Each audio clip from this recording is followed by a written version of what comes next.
Two Nerds and a Joke with Robert and Ernie. Over 40 years of education, and this is what you get. Thank you, disembodied hot girl voice. This is Two Nerds and a Joke with Robert and Ernie. I am Ernie. And I'm Robert, as always. And we're back again to give you a brand new perspective on nerddom. Yes, all nerd all the time. All the time. Yes.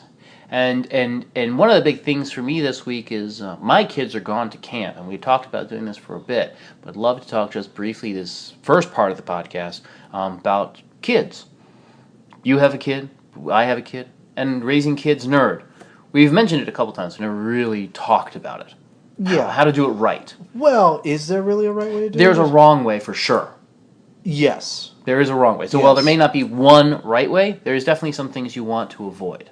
Yeah, I would say, as cool as it may sound, maybe, some of the things that are coming out now, especially superhero genre type, like I would never want, just to give point of reference, my offspring is 5. Right. Mine's 7 and 13, but still. There's certain things you gotta, as cool as it may be, I really don't want her watching certain things. Just yet. When the time comes and it's appropriate, and you can do it in context, that's a different subject. But I think one of the things that people recently, it seems, are allowing their kids to see a lot of stuff that isn't necessarily age appropriate, and then complaining about how media is destroying the kids. It's like, well, within certain amounts, you guys kind of can control what your kids watch to a certain extent. And your kids are going to be sneaky about it. They'll be like we were when we were kids. Well, yeah, I mean, we're going to figure it out on their own. I think my earliest exposure to like maybe off-colored humor was probably with my dad. I mean, my earliest age memories growing up, late 70s, early 80s. I saw Blues Brothers at an early age. Yeah, but Blues Brothers is fairly benign. It's a lot of innuendo, but Blazing Saddles. Oh well, that's just awful. How old were you? I'm 5 or 6. I was my offspring's age. Okay. And I remember just the silliness of it, laughing at the silliness of it. Right. Then seeing it later, I'm like, ooh. And keep in mind, some of the mainstream cartoons, like the Merry Melodies, like the Bugs Bunnies and Daffy Ducks, and they were a little teetering on that edge as well. They were. A lot of that was. But they didn't have the same censorship they do now. They didn't have kids programming, per se. It was just, here's the funny cartoons that we think are funny that people might want to see. Well, growing up also, there was always that moron friend of yours that tried to, jump off a high wall with an umbrella. Mm-hmm. Or try to live the dream. Or eat a can of spinach straight out of the can. Yeah. Stupid stuff like that. Yeah, and that gives a bad rep to everything. It's the few bad eggs. So there are a couple categories, I think, for inappropriateness. And again, it's all individual choice, but bad language. There's also violence. Well, yeah, the violence to me, it far outweighs the. And if you do it worst to best, the worst thing you want to expose your kids to at a young age is nudity or sexual content. Fair. Then violence would be second. Realistic violence, obviously, to a certain extent. And also, I did see Jaws at an early age, also. But Jaws wasn't graphic. Well, it was more innuendo. There's blood in the water, Jaws attack, but you didn't really see him with No, you never saw the shark. Right. Yeah, that was the thing. You never saw the shark. Bad language, that's really kind of an individual thing, though. I think there's a lot of people that don't really care if their kids hear bad language, as long as they know to use it. I didn't start hearing F-bombs, really noticing F-bombs in movies until maybe mid-'80s with the Eddie Murphy movies. Eddie Murphy, yeah. He used a lot of that, yeah. That's probably where it all... I can't say where it started. It just became more prevalent. Acceptable. Yeah, acceptable and prevalent. And that's the big thing, is that foul language, as long as you teach your kids that you're going to hear these words in the real world, but it's really a choice to whether you use these words or not. And that goes for racist and sexual and all the language that is considered to be negative. And that's really a personal choice of what you feel is appropriate. Again, hearing it is not the same thing as repeating it. And that's where parental guidance, of course, comes into play with it. Sex, sexual connotation, sexual innuendo, nudity, all that really should be, I think, 13, 14, 15-ish before you start really Yeah, I mean, at least in the until you have the talk with them, I guess. right. Well, I mean, I had to talk with my kids a few different times, so that's sort of separate. But it's like you don't need to expose them to all that right up front, which is really the context for me and the violence for me that is the biggest issue, because seeing a lot of violence over a long period of time, I feel, desensitizes people. You just want to see more, or it doesn't mean anything to you. And for some people, it could translate to the real world. Well, I can tell you that right now, my offspring, she is very much into the whole, the whole marketing now. You have the BVS, Batman versus Superman, and then you have the Captain America: Civil War. Mm-hmm. Basically like comic book violence. But the thing is, in those movies, it looks real. Yes, and that is a big change. That's a big change. I mean, before in a cartoon, okay, it's animated. They never showed the blood splatter. They never showed the severed limbs. Mm-hmm. But keep in mind, my daughter, she saw, Star Wars Episode 4. Okay. And she saw the guy in the cantina scene, Obi-Wan sliced off the dude's arm and it's laying there. Mm-hmm.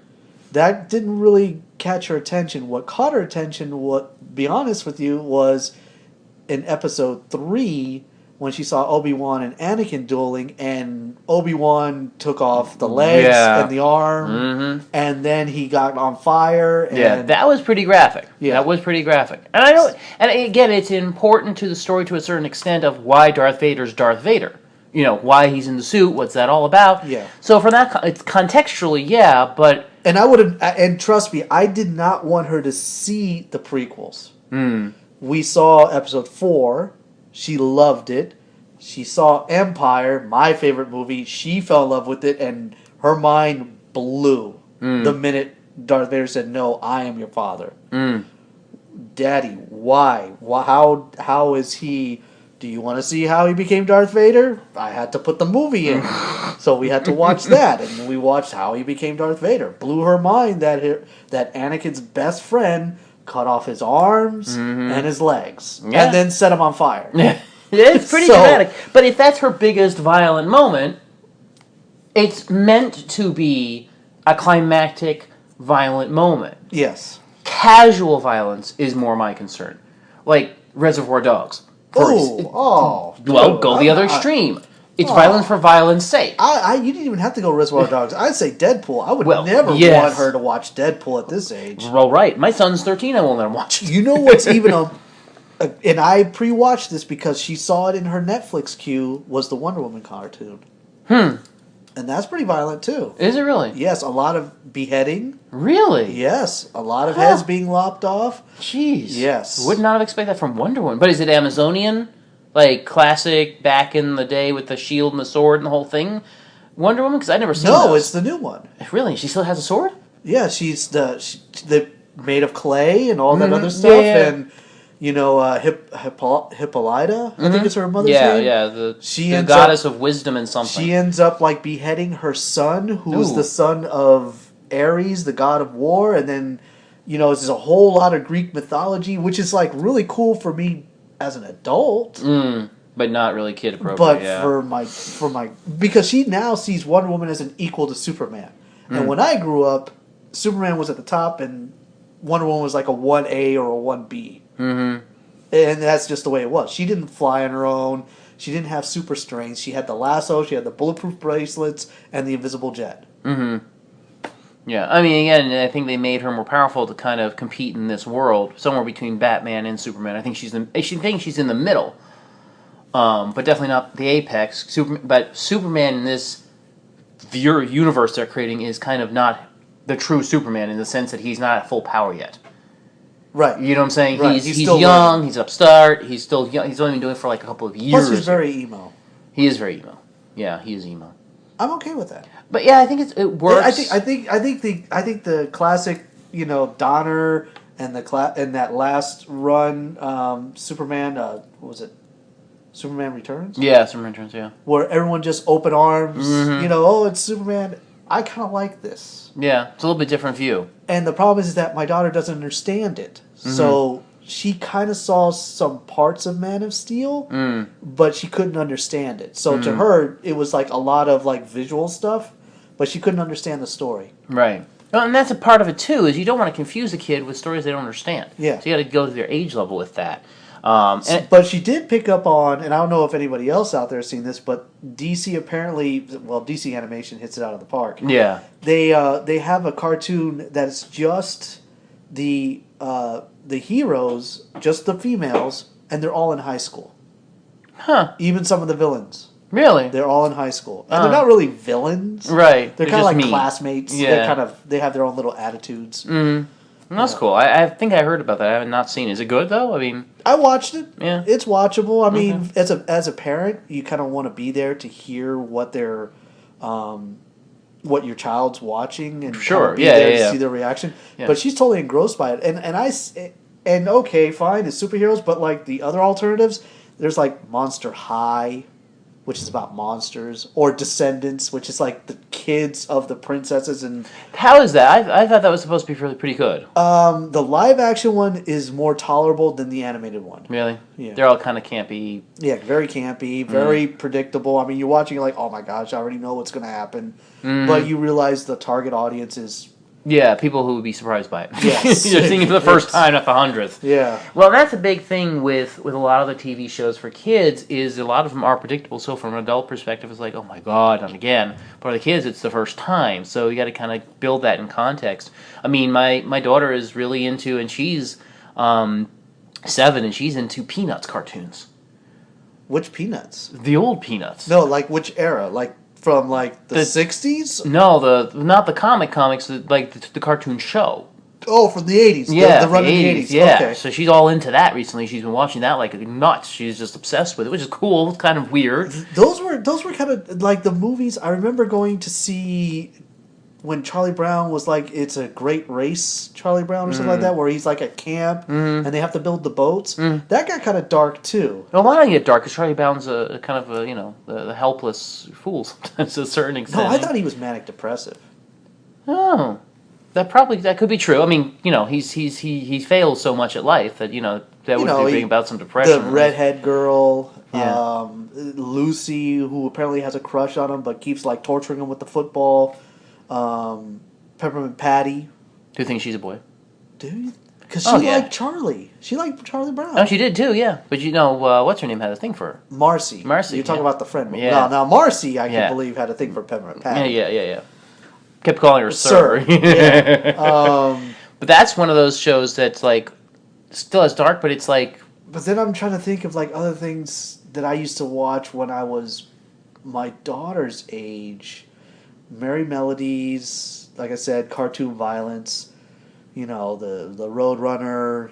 Anvils being dropped on people. well, heck, with my son's 13. When he was like that age, like what 8-9 years ago, it was all about the. We tried to avoid Barney at all costs because we just couldn't stand Barney. He used to be into a show called The Wiggles, which was a Australian Yes, Australian. show. That was Yes. pretty good. A lot of way too catchy songs that you get stuck in your head kind of stuff.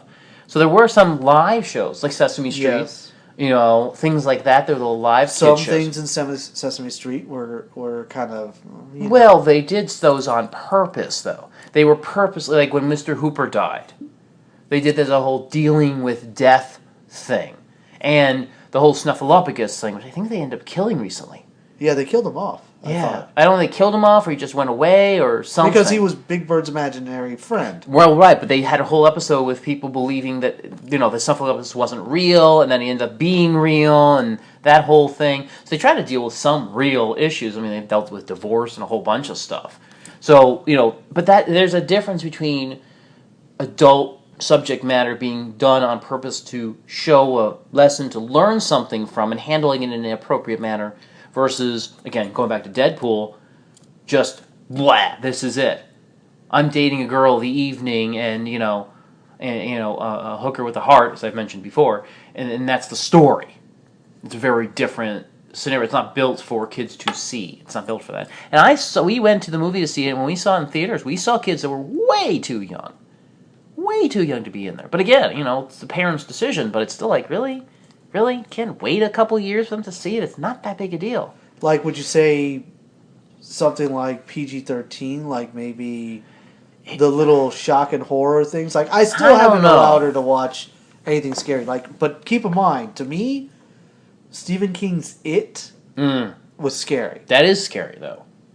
Like, that's creepy. Like, that is Pennywise the Clown, and I heard they're redoing Pennywise the Clown. Right. There's a new Weren't you the one who said there's a meme or something out there with Pennywise in the doorstep asking people if they want to come and get candy? Oh, no. It's just a picture of this rundown house, and it's just him standing in the doorway, and it says free hugs. Right. And I'm like, dear God, this nightmare come to life. Well, what's interesting now is because when I was at Con, about, a couple weeks ago now? Yes. There were people with signs saying free hugs. Now, I don't know if that's from some anime as well, or if it is from it. They weren't dressed like a clown. They're just like cosplay, like, I don't know, anime characters. But there's like free hugs, and it's like, is that from, are they doing an It thingy here? What's going on with this? That's weird. another thing, like anime, like I remember Robotech coming out, like here in the States. Well, Ruby's the new one that everybody's into. Well, my daughter likes Ruby. Yeah, Ruby's good. But they're not going to continue it, though, I don't think. No, the guy died. Yeah, well, I don't know if they're going to continue it even though he's dead. It's one of those weird things. Yeah, but I was going to get my daughter into anime, the manga comics. Because I thought it was a good way to get her to read. But a lot of those are because weird they and teeter on, like, Japanese folklore with kind of Japanese, modern beliefs clashing with classical, like, traditions, that type of stuff. Well, and there's one that she was looking at, she was interested in, it was like, well, it has zombies in it, honey. It's a post-apocalyptic zombie thing. And she's like, oh, I don't want zombies. Like, so there's a lot of weirdness. I remember Robotech, and, like, the whole thing about that was, like, different than the G.I. Joe comic that was, cartoon that was out at the same time. In G.I. Joe, they would stand, like, in an open field just firing away, and bullets are whizzing around everywhere. No one ever got hit or shot. Yeah. Planes would blow up, the parachute would be coming out. But in these Robotech cartoons, people were getting blown away. Like, you'd see, like, the bodies, like, disintegrating in the fireball, that type of stuff. Yeah. And I'm just like, I don't think I can let her watch that. No. And it's a Japanese thing because I just saw a trailer today for a Japanese zombie movie. And it's zombies on a train. Yeah. Well, and here's the other thing. Did you see that I posted? Yes. Yeah. That was creepy. Now, there's another one It wasn't very bloody and gory, but it was creepy. Now, there's another one that I really want to see, and she really wants to see also, but I am so scared that it's going to be so inappropriate for her, is Kubo and the Two Strings. Yes. I saw the trailer with Monkey for that. And Beetle and the moon. It looks like it's going to just dragon. Be really weird. I don't think it's gonna be inappropriate. I think it's just gonna be weird. I still get weirded out whether or not she should watch Nightmare Before Christmas. That's an odd one. Yeah, because it's not because she sees it all the time when she goes to Disney. She's right. Seen it. Well, she's not seen the movie. No, she sees the stuff. Character, right? And when we go to Tate's, she's very much into the statues there. Oh, am I allowed to plug? You can plug whatever you want. It's Tate's fine. Comics, my Tate's favorite Comics. place. Hey, great Pokestop. We'll talk about that too in a minute. Jeez. Got my blood boiling on that one. That should be a versus.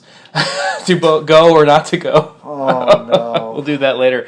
But I think the biggest thing is if you do it in context. You don't do it at night. No. You do it during the day. Yes. And it's that borderline. It's like, okay, I want to show you this movie. It does have some spots that might be a little scary. And if you want me to stop at any point, we can stop and turn it off. Yeah. There's nothing wrong with a little kid getting a little scared. It's not horrible for them. But you want to know their limits very easily. You don't want to have it be a thing like, for example, I know people who, at a very young age, saw something really scary and it became a phobia for the rest of their lives. What do you mean, like my clown thing? Your clown thing or drowning? Like in these water scenes where people look like they're drowning, they get kind of a phobia of drowning and like avoid water at all costs. Sharks. Jaws. Jaws is a big phobia thing. Yeah. And those are things you don't want to instill because you showed the movie because.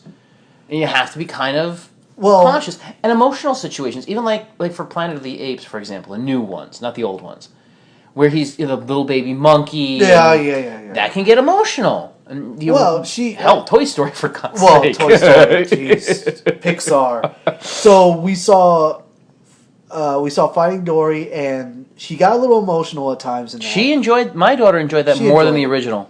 My daughter at first thought, are we watching Nemo or are we watching Dory? I'm like, it's Dory. Trust me. Hey, 2 years makes a big difference. Yeah. Okay. And then we watched Zootopia. Which could have been done so much more with it. It's such a great premise. They made a very traditional cop story. It's like, you've got so much content. The city was awesome. The different areas. I think 2 different writers worked on that. I think one started and someone had to finish it or something. Okay, because it seemed very much like really we have a freaking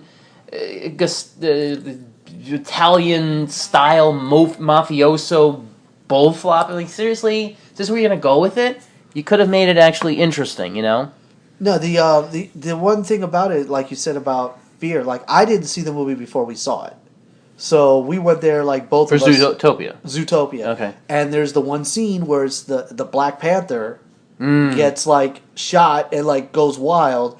She got a little nervous. Okay, but that's... And I was like, okay, am I scarring her? Is she going to be scared now? Is she going to have nightmares? Thankfully, no. We went back and saw it again, so we saw it twice. And she got scared at the same part. This one now we saw The Secret Life of Pets, which has no scary parts, but there's a lot of stuff in there that I've been like, yeah, this is really not meant for my little one. You know, I'm like, some of this stuff is like going overhead. So for her, like there's a scene with a snake that she wasn't keen on. Like the snake was about to bite somebody, and she was like all like nervous about that. But like her favorite parts of the movie was the very, very beginning, which is like the owners leaving the pets and what the pets are going to do.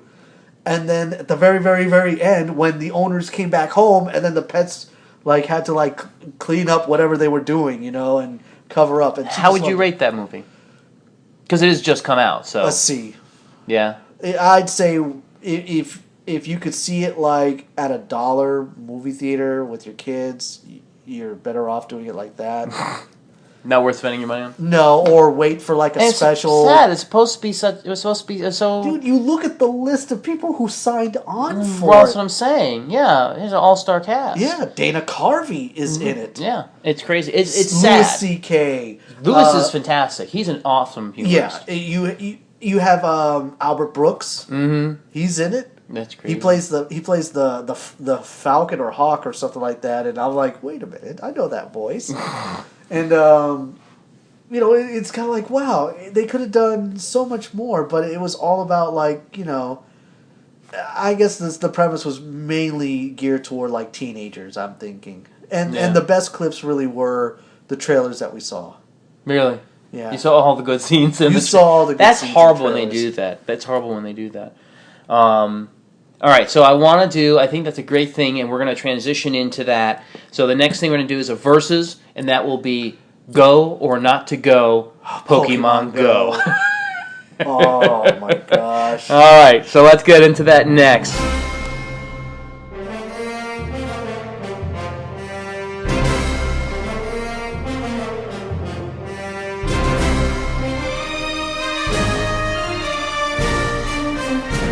All right, so we got a great versus. I think it's a great versus, and I know Ernie's going to absolutely love arguing this one. And this is, of course, the phenomenon, the absolute epitome of gaming as it is today. Phone gaming, specifically. Because if you're a gamer, you're going to go, well, I don't know about that. But it is the hottest kick out there, the hottest trend. And that, of course, is Pokemon Go. And as a precursor, obviously, as Ernie and I both have kids, it's going to be a huge thing for our kids to play. But the real question is, and the real versus here is Pokemon Go, friend or foe? Is it something that's a good thing, that's going to help people and bring people together? And I don't know if any of you had seen the actual commercial for it, the official ad for it. But it got a little tugging at the heartstring, kind of, oh, it's community, it's family, it's blah, blah, blah. Or as Ernie's going to point out here in his side of the argument, which is, and I'll let him give his opening statement to it, of course, here in a moment, but, is it just another thing that's going to prove how stupid humanity actually is? So Ernie's going to start us off with his side of the argument, and then I'll counter with my side, and then we'll go into the full argument. So, Ernie, if you would give your point of view on Pokemon Go to start us off.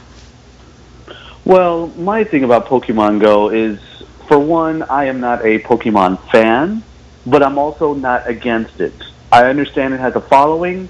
I missed the boat 20 some odd years ago when the whole thing blew up with the trading cards and all that other stuff, but at the time there were so many card games going on, it was ridiculous. I thought this was another one of those passing fads. The fad then got a cartoon, which got like 8 or 9 movies, and like it's all over Netflix, it's on Cartoon Network, and people still do it as anime, and people do the cons. I totally get it. It's one of those generational things. I guess I just missed the boat on it.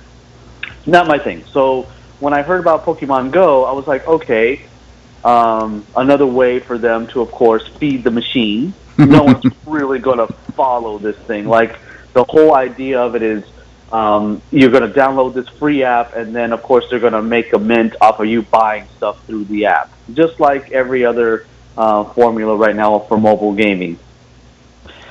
So, of course, I'm hearing the backlash right off the bat. Oh, there's so many people trying to get on, it's crashing the servers. Oh my gosh, look at these people getting into accidents, like they're walking into stuff and everything. And to me, that's just a clear sign of the decay of people today in society.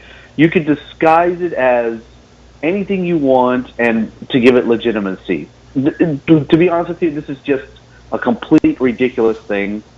I'm not for it, but it's a necessary evil right now because my daughter heard about it from a friend of hers.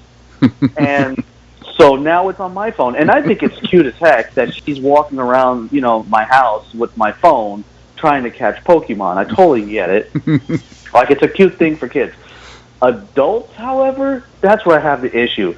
What is the deal with people using this stuff while they're driving? It totally, it escapes me, the level of, fandom for this. Like, you're willing to put your life at risk when driving suddenly does not become the most important thing that you're doing at that moment. And what was the stampede in New York City at Central Park? Like 50 people got hurt or something ridiculous like that. It's this thing needs to get contained. They either need to say, whoa, wait a minute, the way we did this last time, all right, we made our money, but we have a moral obligation because people out there are inherently dumb. So, making games idiot-proof. Yes, we need to make them idiot-proof. We need to somehow make it so that if you're going more than 20 miles an hour, you can't catch a Pokemon. You know what I mean? So that way you can avoid people in the car. Or you know what? These things use GPS. Maybe we should make sure we don't lead people into open bodies of water. You know what I mean? Like a canal or something like that. Dear Lord, I can't tell you how many. Or off cliffs. Yeah, people walking off of cliffs. Who does? This whole, and once again, social media doesn't make people more social; it makes them less social. I don't know. I myself hope that this is another one of those passing trends. Maybe we could go back to what video games used to be, which is don't talk to anybody, sit down by yourself and play a game. How about that? Just play a game by yourself in sweet solitary and create more nerds. Thank you. Thank you. So, thank you, Ernie. That was good. I like that. From my perspective, I don't disagree with stupid people are going to be stupid. However, it actually, I think, is one of the few games out there that actually does make, in a large part of it, social people more social, or insocial people more social. For example, just myself and my fiance last week went out to a park in the neighborhood to go catch some Pokemon, and I will tell you, easily, there was 50 people doing the exact same thing. Now, here's the fun part that does that community piece. So there was a gym there, and these two kids were fighting over the gym. They were surrounded easily by 15 people cheering each of them on as they fought against each other on the game. So there's first and foremost. And there was literally like at one part in the same park, same day, we were standing around all trying to collect Pokemon, and somebody had a very powerful, cool Pokemon showed up. The whole crowd went crazy. Everybody's, oh my god, and everybody's talking to each other and like, oh, did you get it? Did you get it? Did you not get it? Complete strangers are just going up to me, hey, did you see? Did you go get? Did you see? And it's taking people out of that isolationism in a large part. The other part of it that I feel is a very good benefit to society, and this is a very cute thing that I found an article on last week, and it's an article that's out there about a shelter, and I believe it's in Indiana, and they decided to make some money off Pokemon Go. And a couple places are doing this in a bad way, like we have a local mall that's doing, hey, come on in and do Pokemon Go, and it's really just a way for you to get coupons to go buy stuff. Fine, it's an advertising thing, but on the other side of it, the shelter actually had it where you could rent a dog, and their advertisement was, and they did this on Facebook, hey, if you are an adult and you're playing Pokemon Go, but you don't want people to know you're playing Pokemon Go, we'll rent you a dog for an hour, like $5 an hour, and you can go play Pokemon Go and walk your dog, quote unquote, so it looks like you're doing something normal even though you're playing Pokemon Go. It's a ridiculous thing, posted on social media, and it actually worked. People started going into the shelter and renting these dogs to do this. The shelter made so much money off just the rental piece, they waived adoption fees for people. The other part of it is after people started walking these shelter dogs, they actually fell in love with the dogs, and the shelter ran out of dogs. They have no dogs. They're actually borrowing dogs from other shelters so people can rent the dogs. And other shelters are getting in on the act on this, like, holy crap, this is a great way for people to get a pet, to get dogs and cats, well, mostly dogs in this case, out of shelters and into people's homes that they'll actually enjoy. And it's a great strategy. It's very funny, but it's cool. But one of the things that also happens with this, as I mentioned a moment ago, is it is advertising. If you have a restaurant, if you have a store, and it's a good and bad thing, depending on how you look at it, and you get Pokemon Go as an app on your phone, and you can tell, okay, there's a Pokestop here, wherever it is. You can, and this is where the in-app stuff comes in. You buy a couple dozen lure things, which basically makes Pokemon come to your area. You could have a lot of customers. Tate's, again, I know we're plugging Tate's again in this show, which is like the third or fourth time already, but whatever. It's the most awesome store ever. Well, yeah, I mean, you can't really resist saying something about it. But they were so cool. They actually bought a whole bunch of lures, and they had lures going at least on one weekend, literally all day. And they paid, it's like, I don't know, 99 cents for a bunch of coins, and you buy your lures, whatever it is. I don't know the actual cost of it, but it's not that expensive for a store like that. Their store was packed all day. Literally, people coming and going, going in and getting their Pokemon and hanging out and talking Pokemon. Again, social, bringing people back to comic book stores. And they had a rarer Pokemon show up. I think it was a Squirtle. And the whole store freaked out. I mean, it's this community all doing the same thing. Now, here's the fun part, is this, and those of you who are playing will know, they haven't started doing some of the other features. The other features are the trading and battling each other features. So you can see a stranger on the street, and you just see them, and you decide to fight each other with your Pokemon. Just randomly in the street. Now, I don't know if this is going to, Ernie, you'll probably have a couple things to say about this. Usually you can just stop in the middle on the side of the road and say, oh, there's someone who has Pokemon Go. I can see them on my little app. I'm going to fight them right now with my Pokemon. Or, oh, they have some cool Pokemon. Maybe I'll trade with them. And I don't know how that part is going to functionally work, but that's in the advertisement originally. And that's a future piece of Pokemon. So again, bringing social interaction into a whole new level with, again, complete strangers. So from a social perspective, it does take, as Ernie mentioned, that whole playing a video game in a darkened room with some snackage and nerding out, and takes it outdoors into the real world to a certain extent.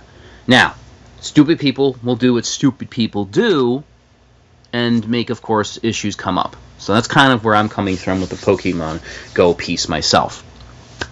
So, stupid people are what stupid people do, though. Well, that's very Forrest Gumpian of you to put it like that. But to me, like, I really, really don't.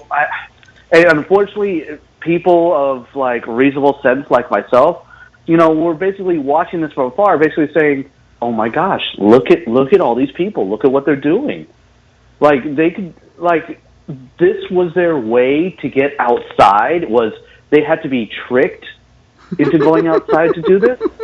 Oh, come on, think about it. Who's going to go out in this heat? Seriously. Well, that's true. I mean, I don't know about people who are listening to this remotely, in other states, but like where we live, it's pretty damn hot. It's pretty humid at times. Like you have a temperature of 90, but the heat index, because you add in the humidity, you're at 100. Right. Oh, guess what? It just hit Japan. It was just launched on last Friday in Japan. How weird! I would have thought they would have been doing this for a year now. I know, right? Point. Well, they did have the beta testing in Japan, but guess what? The first person they interviewed, and this is an article on the Wall Street Journal, actually. Oh, the WSJ. You can't argue with them. You can't argue with them. They have degrees. The first person, yeah, right. The first person they the first person they interviewed was a 30-year-old. Oh my gosh! Really? Yep. And it's it's already the top. They have them there too. Well, it's not just the States. It's not just us Americans. No, it's over there too. Yep. The funny thing is.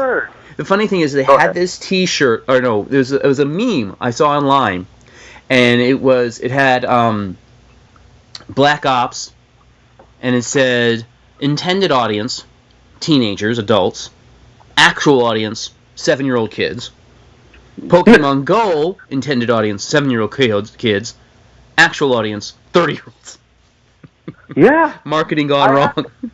And hey, look, you know what? Kudos to whoever that company hired for their marketing. Mm-hmm. Because I tell you what, where we work at the unnameable corporate conglomeration, there's a lot of people in there like doing this. Like, these are professionals, people. These are people I would have never thought were into this. Yeah, you could say the IT crew, okay, that's a 50-50 shot. You know what I mean? Which actually really is, because there's like 4 of them and only 2 of them are into it. Yeah. So, I mean, but then when I was walking around and like one of them, this guy totally doesn't fit the profile. You know what I mean? He's like, and I don't have any bromance or anything, but like he's arguably like the most like interesting man there. And he came over to me and he told me about PokeVision, which is a website that tells you where stuff is spawning. Nice. That's a cool site. I don't know that. Yeah, PokeVision.com. And, of course, like me and my inquisitive mind, I had to see what it looked like. And sure enough, man, that site is so busy that their site crashes on the regular. Wow. So Pokemon's breaking the internet. It is. And, what's interesting is the other biggest game out there right now for mobile apps is the Clash of Clans. Clash of Clans. Really? Yes. I would have thought it was the one with Arnold. Because I keep seeing that commercial every 2 seconds. They're not there yet, but they're getting there.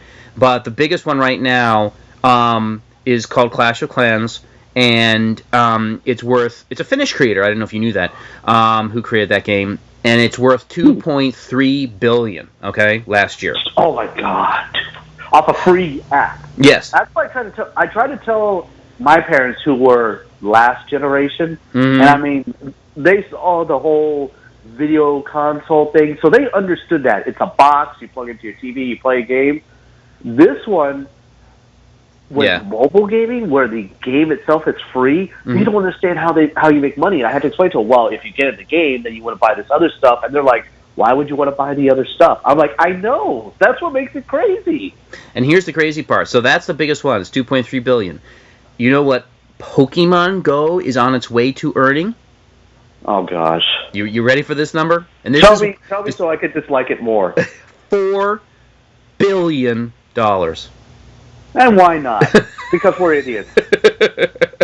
we're all paying $99 to get like Jigglypuff, Extreme or something. It's so bad. I don't know. It's so bad that actually in countries that don't even have it launched yet, like Indonesia, because they're downloading it illegally or off the server, they're getting the American version off their servers. Where there's a will, there's a way. The government has actually banned 4.5 million employees from playing at work because of security concerns. Love it. Yeah. Love it. And Love it. The problem is that GPS is going to get in countries that don't want GPS. Yeah. Like the Middle East. They don't want GPS. Yeah. You know what? Dude. You want to find ISIS, get them to play Pokemon Go. Hey, maybe that's what creates world peace. Yes. And then we all worship Pikachu. We Yes. have monuments of Pikachu everywhere. Like in BVS, Batman vs. Superman. Spoilers, there's a statue of Superman like there. We replaced that with a big giant Pikachu. Yes, that's awesome. And then there would be me spray painting on it saying false god. And then I get arrested by the Poke Police. That'll Poke be Police. Resistance. That's awesome. Poke Police. Now, I will say, going back to some of the negative points, it also talks here about the accidents. What was it? Michigan had the largest accident in history. Oh my god! You remember that one? That was just This a couple is weeks. tragic. Yeah, I mean, there was the largest accident in history. Someone stopped in the middle of the highway. There was a major intersection, a major highway. They just stopped. There were trucks turned over. I don't know how many people got injured, but it was crazy. And look, I'm not laughing at the accidents. Those are horrible things. Like the people falling, twisting, breaking. I'm not laughing at that at all. I'm just laughing at the fact it's due to Pokemon. Right. That's my thing. It's due to Pokemon.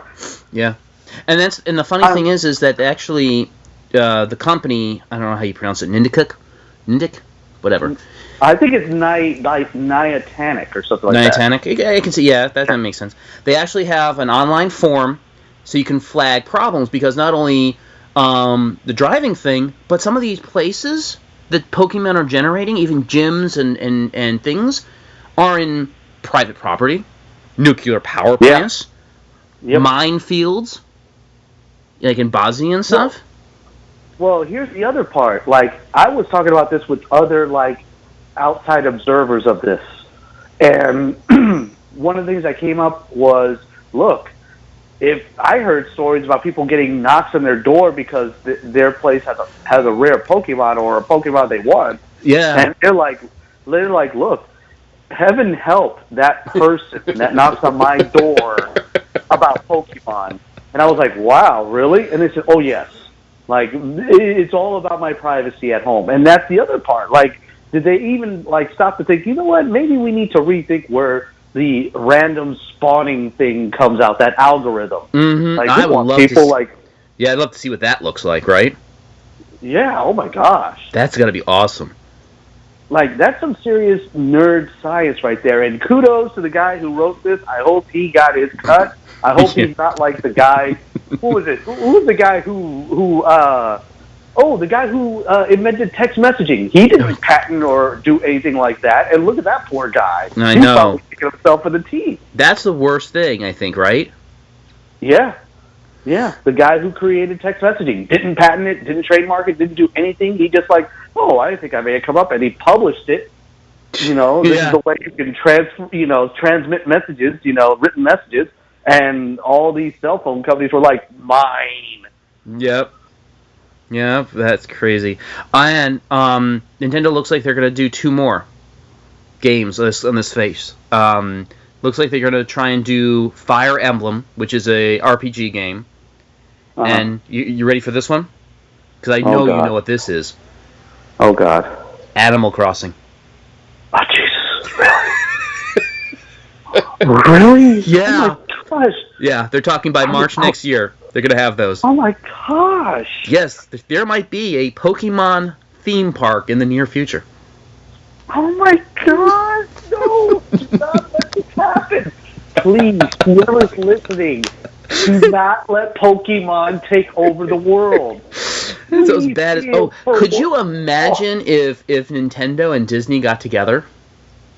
Oh, it'd be awful. It really would be awful. It would be like the worst version of a super robot ever, like a Voltron of things that I hate.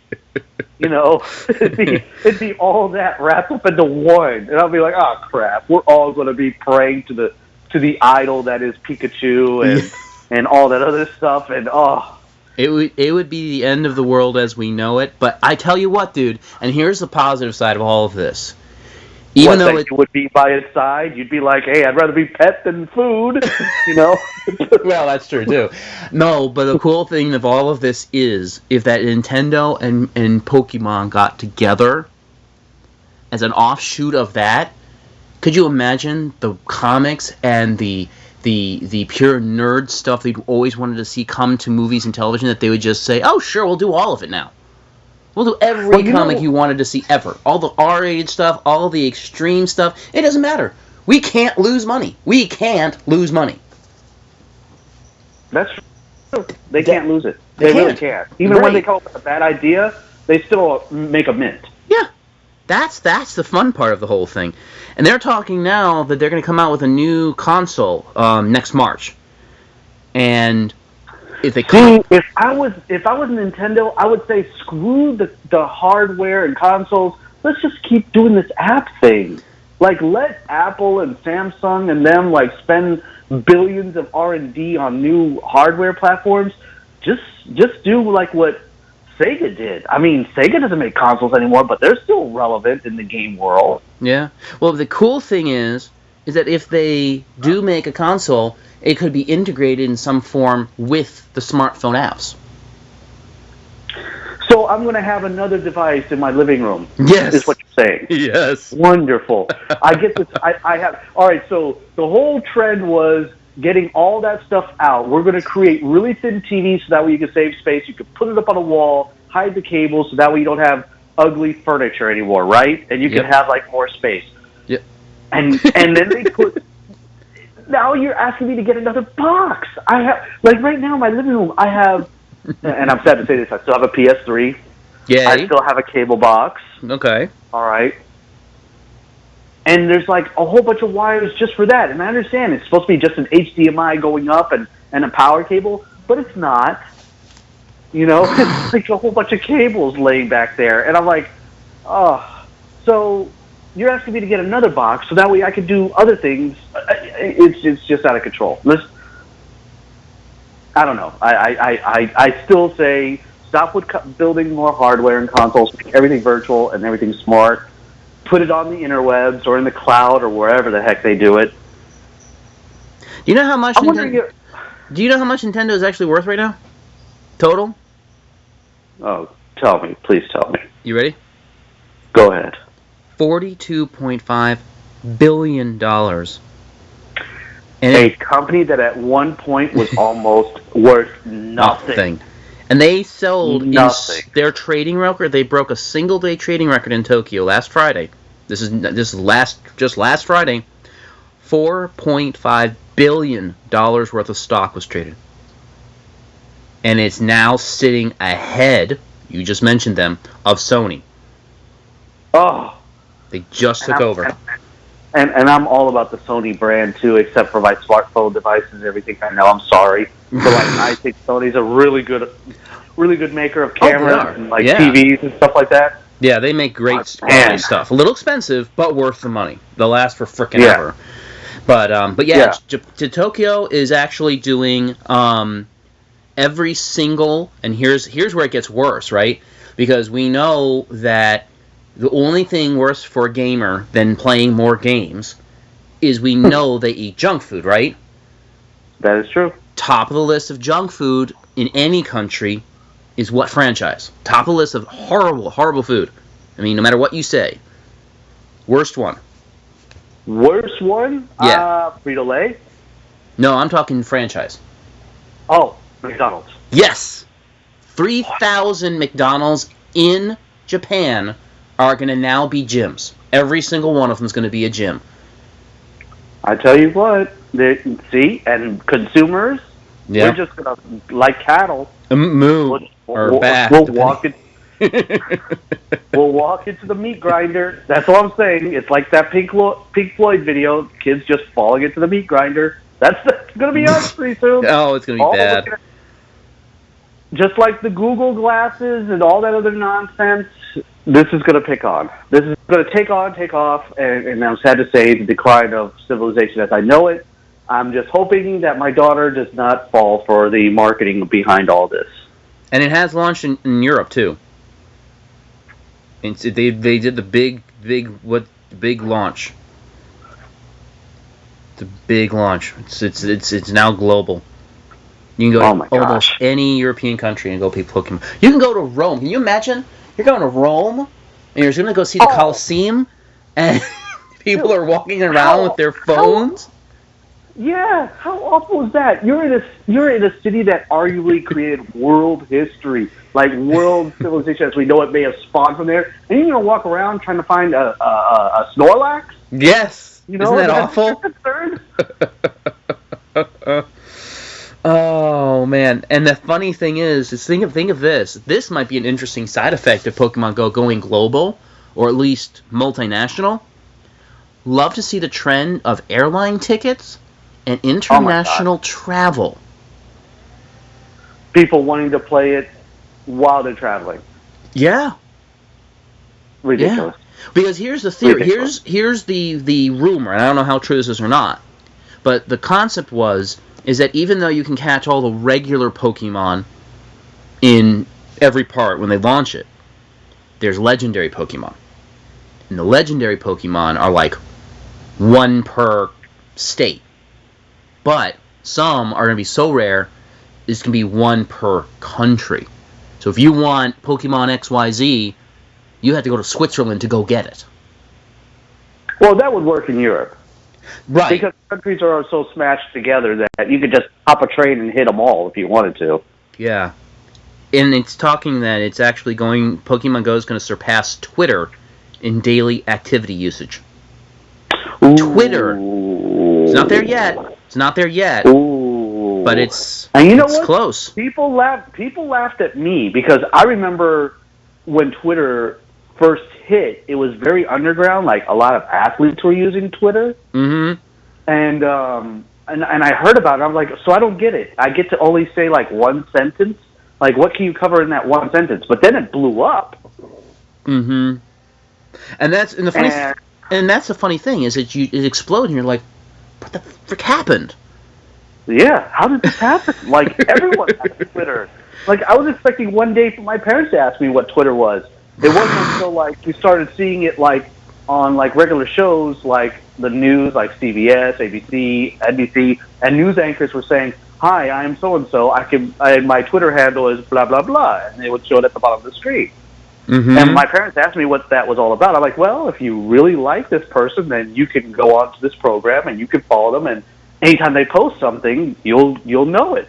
And they're like, so what do they post? I'm like, it's 140 characters. That's not anything fantastic. No. So you get a lot of, like, this is what I'm eating. Oh, I'm getting out. Oh, it's bad weather outside. Still going for a run. And then the hashtag thing. I never really got that hashtag thing. I still don't get it. You hashtag, like you say, boy, I'm sure I'm hungry, going to eat eggs today. Hashtag Eggland's best. So it's like shouting out to the world saying that, you know, if you want to talk about Eggland's best or you're plugging Eggland's best, then people can hop into that and say, oh, I have a carton myself, hashtag Eggland's best. Gotcha. But they've gotten quite long. Like, I've seen some that are like, I'm done dating. I'm gonna just stay single for a while, and then the hashtag is hashtag hate men single forever. Yeah. That's how you know it's jumped the shark. Yeah. It's like that's just. But I did hear an interview with the guys who created Twitter, and they seem to be pretty down to earth, and they seem pretty much like, you know what, it went into a lot of development, like it went through a lot of incarnations. So they actually worked at getting it to where it is now, and they're still continuing to develop it. But I don't think even they could wrap their head around they thought it would be a good idea, and they thought it would be a successful idea, a successful launch, and people laughed at them, and they kept going with it. But I don't even think they understood that it would get to this point. And I don't know if it's a sign of the times or just how people are. I mean, to me, like, after the first year of being on Twitter, and I was, like, trying to figure it out, like, trying to be a good Twitter person, I was done. Yeah. It's hard. It's hard. And it's the thing is, and here's the funny thing about social media, I'll be honest with you. Unless you're on there with a specific group of people, most of these Twitter groups are groups of people that are friends with a group of people in real life, and then they get on Twitter together, and then their friends have friends, and friends have friends of friends. But if you don't have the friends in real life, that are going to follow you, and you follow in return, and then friends of them follow you and follow, that's how it grows. If you don't have that friends in real life, then the whole thing kind of gets pointless. Because then you're just out there shouting in the storm, and nobody's going to pay attention to you. Exactly. It's kind of like one of those things where, like, for instance, Judd Apatow, and he's in entertainment. He has 2.4 million followers on his Twitter. Damn. All right. He's had 2.4 million followers for the last, 6 years, he says. So to him, it doesn't really mean anything.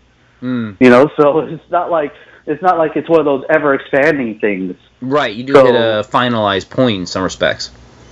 Yeah, and it's like, he's like, you know what, I get stuff like people saying, I'm going to stop following you or what have you, but, like that's the way they view it now. It's kind of like it's a necessity to have that to justify, like, their status in the social media world, which I still don't understand how that's relevant, because it's not like those 2.4 million people. Right. Or those 2.4 million people are like, intently waiting for you to post something.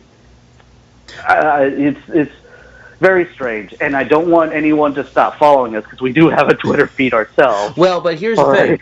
The following thing, and here's where it comes down to it. There's a couple of things with it. And I talked to one of our friends, actually the guy who's gonna marry us next year, and he has a podcast, and what he said is that the social media piece is basically a way for you to show advertisers and sponsors that they can reach out to these many people if they sponsor you and you mention them on the regular on your show. Or you post stuff for them on your Twitter feed. If I say I have 2.4 million followers on Twitter, and I say, hey, McDonald's, you want to get 2.4 million people to see your ads?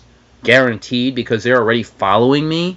If you give me $200 a month to keep my show on the air or Twitter feed going, there's your money. That's where it matters. And for us, for example, we want people to go on YouTube and watch our stuff. We want them to go on there, watch our stuff, and help support the show so we can do even cooler stuff. That's where it comes from. And that's really, and it's funny to me, because if you think about it, is that whole question, does advertising really work? Does just giving a message out there to people really make them want to do things more? And theoretically, it's supposed to. And that's where the money's at. I mean, and Google and Yahoo and Facebook and all of these, a lot of their money comes from advertising. And that's literally it. Right. That's all it is. Yeah. No, you're right. And going back, that's how this Pokemon thing is going to continue to explode. Mm-hmm. It's kind of crazy. People, these people are going to want to advertise on Pokemon Go. Guess what? You're going to pay a mint for it. Oh, yeah. We're Pokemon. How much bigger of a name do you want? Nike? I mean, that's the only other thing I could think of that's bigger. Coke? Yeah. It's crazy. I mean, now I can go into my daughter's school, which is still pretty much like 5 and under. If I say Pokemon, I have every kid's attention. Yeah. It's crazy. It's crazy. And the dark side of the Pokemon Go, as you kind of mentioned, the accidents and all that. But there are some people out there, and you talk about advertising, you talk about, people following like sheep. The biggest issue is that some people are setting these up, so, it's really... They get robbed. Yeah. Yeah, they get robbed. You end up behind, Starfish Seafood Company, and you get, you're back there, and you're in a dark alley, and this guy comes out, and he hits you with a sock full of pennies. Yeah, well, You know what I I don't mean? think they It's- still do a sock full of pennies thing, but yeah, okay. It's a bit 1920s. Wow.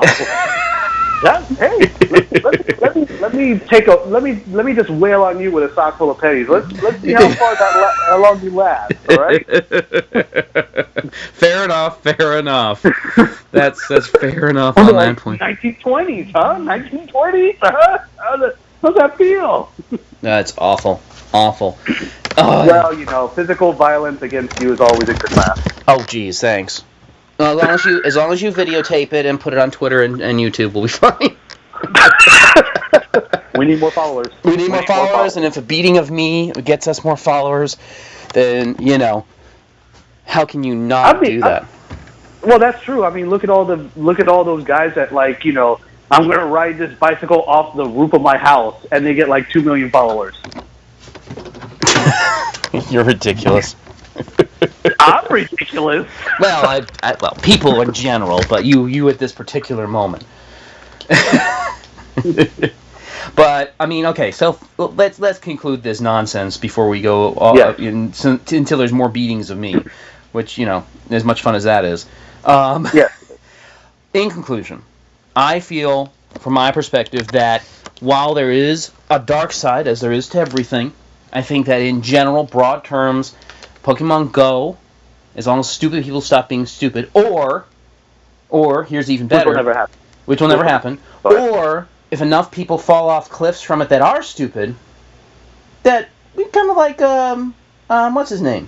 That dude with the stuff. The dude with the stuff. What? Darwinism. Jobs. No, Darwinism. If the stupid people fall off cliffs, it's just evolution. Get rid of the stupid people and all of you left with the smart ones. It's okay. I'm good with that. Okay. All right. I'm thin out the herd. Yeah. Thin out the herd. Every generation or so, you have to thin out the herds. Wow. You heard it here, folks. You heard it here first. Robert declaring martial law on stupid people. There you go. There you go. And your final statement there, Ernie. My final thoughts on Pokemon Go is, look, who am I to poo-poo anyone's fun? If this is your thing, so be it. Just please be responsible. Please use better judgment. Don't go to the Pokemon, the Pokestop, whatever the heck they're called, in the middle of like Detroit. You know what I mean? Don't go there. You're going to get beat up or robbed or something like that. You just use common sense. If you want to go out and have a walk, just go out and have a walk. Take your significant other and go for a nice walk and talk. Take your dog. Go out and adopt rescue an animal. Save them. Don't say it's because you're ashamed of being Pokemon Go. Never be ashamed to be a nerd. If you're going to do this and you're an adult, so be it. Let people laugh. Because you know what? Deep down inside, I bet you they wish they could do it. They just don't have the guts to do it. Wow. I like that. You like that, huh? Yeah, that's good. I like that. That's a thing. And you know what? That's a very valid point. And this is why I like hanging out with you, Ernie, because you bring up valid points that I like. That's the only reason. I thought it was because I had a cool car. Oh, well, your car is fantastic, but no, it's really your personality that really makes this bromance awesome. But no, I wholeheartedly agree with that, because that's the biggest problem, I think, with a lot of the stuff that comes out, is that people are, adults specifically, are ashamed a little bit to do what they want, and this is an opportunity, I think, as you said, to really say, hey, I'm a nerd, this is what I like, and here's what I'm going to do with it. And here's me. And, again, as you said, common sense, people, for God's sake, a touch of common sense would be fantastic.